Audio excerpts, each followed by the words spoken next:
Bonjour monsieur. Bonjour, monsieur le S'il vous plaît. Mon nom est Guy Bewa. Je suis promoteur de football féminin. Je suis l'un des tout premiers pour avoir créé la première équipe féminine de football du Bénin le 7 juillet 1914. Je suis président de l'association sportive de football féminin Flèche Noire, qui est actuellement en championnat au Bénin. Je vais m'en arrêter là. Okay. Tout a pu bien faire le 7 juillet 2024, ça fera exactement 50 ans que vous avez amené le football féminin au Bénin, à mettre en pratique vraiment le football féminin au Bénin. Et ça n'a pas été facile du tout. On était en pleine révolution et avec le président Mathieu Kérékou. Et chacun se demandait ce qu'il pouvait faire pour son pays, pour apporter un plus à son pays. Et moi j'ai pensé que les filles pouvaient jouer au football comme les hommes. Donc un jour, je me suis levé, j'ai commencé par contacter les filles de mon quartier. J'ai des jeunes sœurs qui étaient avec moi aussi, que j'ai appelées. Et puis ensuite, on a commencé par nous entraîner sur un petit terrain là, à Voudier. Et là où il y a le terrain de la SECNA aujourd'hui. Okay. Donc c'était là où on avait commencé tout. Et puis ensuite, j'ai eu l'idée géniale d'associer mon frère René Bewa, parce que lui il était stagiaire à l'URTB en ce moment. Et avec Wilson Dave, je suis passé sur l'émission une première fois avec la liste de toutes les joueuses qui jouaient. Et là, ça a pris. Mais ça n'a pas été tout facile parce que on trouvait des arguments pour que les filles ne jouent pas, pour que on préserve ci ou ça. Et vraiment, c'était très très difficile.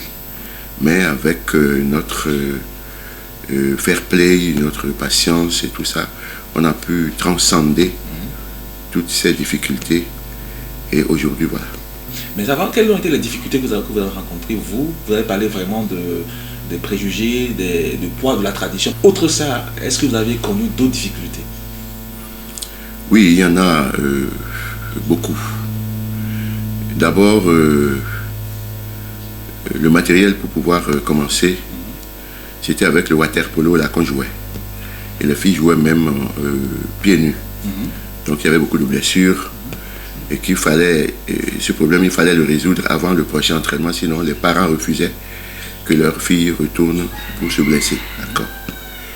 Ensuite, ça a pris un peu l'envol parce que en 1986, on a essayé de formaliser un peu plus les choses, puisque au départ, l'équipe s'appelait Alliance Filles. Et puis ensuite, on a pris l'envol en 86. On a fait les statuts, on a fait le règlement intérieur, tout ça. J'ai appelé d'autres personnes pour venir m'assister. Donc moi, je n'étais que l'entraîneur. Et puis ensuite, le directeur technique. Et puis ensuite, on a continué comme ça. Et je pense que les matchs qu'on faisait étaient... au début, c'était avec les garçons qu'on jouait. Parce qu'il n'y avait pas d'équipe féminine du tout. Outre la vôtre. Outre Flèche Noire. Et puis ensuite, les quartiers ont commencé par créer une petite équipe. Kadiaou, tout puissant de Kadiaou, avait commencé. Et puis ensuite, il y avait Bégame aussi qui a commencé. Et c'est rentré maintenant dans le scolaire. Parce que le CEG Bégame avait commencé par encadrer les filles aussi, avec un certain Toukourou qui jouait dans Guépard à l'époque. Les Johnson, Fernando et... Les écureuils à l'époque? Les Guépards ou bien les écureuils à l'époque? Non, les Guépards. Les Guépards du CG Bégame. Ok, justement. Avec Toukourou qui était certainement le capitaine. Donc, Johnson, Fernando et puis Quenon Babel étaient à Sainte-Rita, au CG Sainte-Rita. Là aussi, ça a pris. Et Feu Dabli Eli était au CG de Calavi. Là aussi, ça a pris. Et puis à Ouida, on a M. Laurent Tchampega qui est un truc là du ministère des Sports. C'est un cadre du ministère des Sports, ça a pris. Donc, le fait que le scolaire s'est mêlé a fait que l'envol a pris. Mais malheureusement, Ça s'est arrêté parce que le scolaire, pendant les vacances, les gens ne s'entraînent plus et tout. Et ce n'est qu'en 92 que ça a pris véritablement, où j'ai changé de nom, je suis devenu Flèche Noire Sporting Club en 92. D'autres clubs m'ont suivi. Il y avait le Blackstone qui a suivi. Il y a Arc-en-Ciel qui a suivi également. Il y a Africa Leader aussi qui a suivi. Et puis Naja aussi qui a suivi. Donc, c'est depuis ce temps-là qu'on avait la chance d'assister à quelques championnats. On a vu même des championnats d'une journée. Et puis ça, c'est devenu ce que c'est devenu aujourd'hui. Mais pour parler concrètement des difficultés, il y a beaucoup de problèmes de moyens qui manquaient parce que pour aller faire les compétitions, il fallait forcément les moyens pour le transport, il fallait faire manger les filles et tout ça, il fallait les sécuriser. Donc tout ça a été de véritables problèmes. Surtout lorsqu'on devait faire des matchs à l'extérieur, puisqu'on est parti jouer au Togo une fois, on est parti jouer à Ilori, au Nigeria, en 91. On est parti jouer toujours au Nigeria en 94, là, avec à Port-Harcourt. Et on est allé au Burkina plusieurs fois. Donc ça posait le problème de sécurité carrément, totalement. Parce que les gens vous confient les enfants, elles sont parties avec vous, elles doivent revenir sains et saufs. Donc c'était devenu très sérieux. Voilà beaucoup de difficultés que nous avons eues. Est-ce que les fédérations d'alors n'avaient pas un apport, un soutien? Bon, les fédérations d'alors, on n'en avait pas trouvé sérieusement. Hein. Il faut être honnête, c'était difficile. On nous a reconnus. Même quand on était parti au Nigeria en 91, on était parti avec un certain Aounou Brice, qui était le secrétaire général de la fédération à l'époque. Et puis, je peux dire qu'il y a peut-être des petits trucs, je ne sais plus, mais c'était pas la hauteur vraiment des attentes, ça. Des besoins.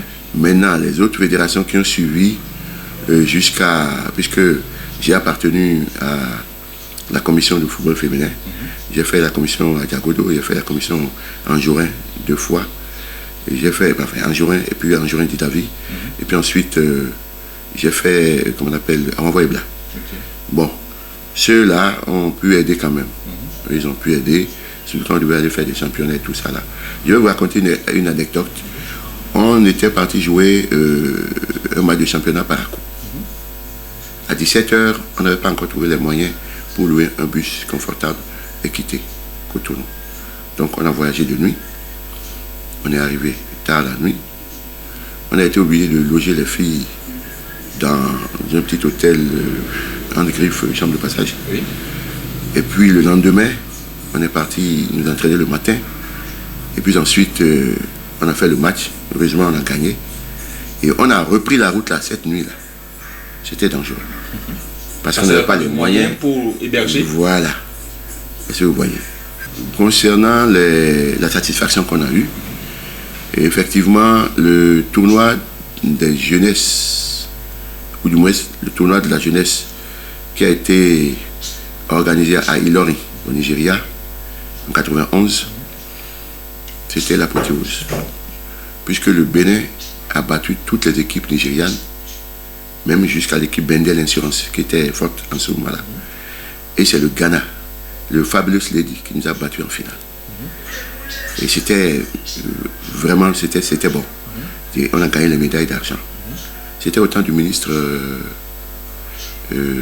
Théophile Nata, qui nous a appuyés pour le déplacement. Ensuite, nous avons été faire des tournois aussi au Nigeria, au Burkina. Et là, malgré la présence des Super Lions du Mali, de l'équipe du Ghana, et c'est notre gardienne de but qui a été la meilleure gardienne de but du tournoi. Vous parlez de Flèche Noire? Je parle de Flèche Noire, qui a été la meilleure gardienne de but du tournoi, Soglo Flora. Et puis ensuite, à un autre tournoi du Burkina, la meilleure joueuse a été aussi à Flèche Noire, au Bénin, je vais dire carrément. Donc, il y a cette satisfaction-là qu'on ne peut pas négliger, qu'il faut applaudir. Et voilà, il y en a tant d'autres. Est-ce qu'en ce moment-là, il y avait une équipe nationale féminine de football? Il n'y avait pas une équipe féminine nationale de football au départ, en 91, là. Mais par la suite, il y a eu l'équipe féminine de football. Et le Bénin qui a joué contre la Côte d'Ivoire, le Bénin qui a joué contre le Congo-Zaïre, RDC, dans le cadre de l'éliminatoire Cannes et puis la Coupe du Monde. Ok. Voilà. Et vos joueuses allaient appuyer un peu cette formation, la nationale? Oui, puisque à l'époque... Vous faisiez la sélection, est-ce que Flèche Noire était vraiment représentée? Puisque à l'époque, il n'y avait pas beaucoup d'équipes féminines. Okay. Mais c'est après cela que ça a pris. Je peux dire qu'autant des équipes féminines là, nationales, là, il y avait Espoir qui était né aussi entre-temps. Et puis, quelques joueuses aussi qui sont venues s'ajouter. Et effectivement, normalement, Flèche Noire s'est ajouté aussi avec les gens de Blackstone. Par exemple, Immaculée Agbakou, qui est directeur de l'équipe nationale aujourd'hui, avait été capitaine de Blackstone. Et à l'époque, c'était bien. Donc, elle a été même capitaine de l'équipe nationale. Voilà. Et vous avez encore des contrats avec des anciennes joueuses de 82, il y a 50 ans et qui sont encore là. Elles sont devenues quoi finalement? Bon, beaucoup sont en Europe, on n'a pas pu les contacter. Beaucoup sont ici, mais pas plus tellement intéressés par le football féminin. Par le football féminin, sinon on aurait été très heureux. Bon, c'est les récentes qui sont là. Adam Adikatou, par exemple, qui est le sélectionneur adjoint, je crois, de U17 ou U20, là. Elle a été capitaine de Flèche Noire.